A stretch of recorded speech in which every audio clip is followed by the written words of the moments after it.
Tonight on the new Henry Street Bridge project. It'll connect downtown Indy to the west side. Fox 59's Scarlett O'Hara takes a look at the efforts happening right now to connect Hoosiers to the heart of the city. In the near future, where I'm standing will be the Henry Street right-of-way, part of a $43 million project to connect downtown Indy to west side neighborhoods.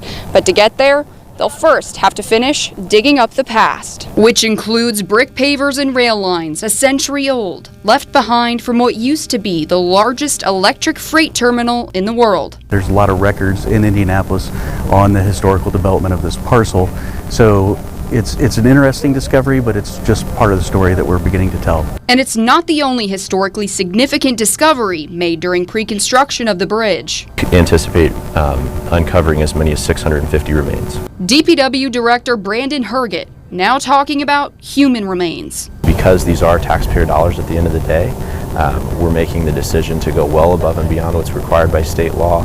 We're documenting everything appropriately and sharing everything transparently, but DNA testing is not a part of that process at this time. A few small bone fragments have been found so far, even older than the train tracks poking through the ground. That's because the site also once belonged to Green Lawn Cemetery, the very first in Indianapolis, believed to be the largest burial site of African Americans in the state. We found some of the names of the most significant black pioneers dating back to the very beginning of the cemetery, which is 1821. Eunice Trotter is helping the city make decisions about handling the remains now and in the long term. She says research right now indicates about 1,300 people may be buried there. But that's only scratching the surface because the records are so bad. We can't find records for a huge period. That's only for a 9-year period. The community advisory group overseeing the project has not decided where to move and ultimately memorialize the remains yet. Every cemetery is unique. It's a serious endeavor that we take with a lot of gravity when we're out here working.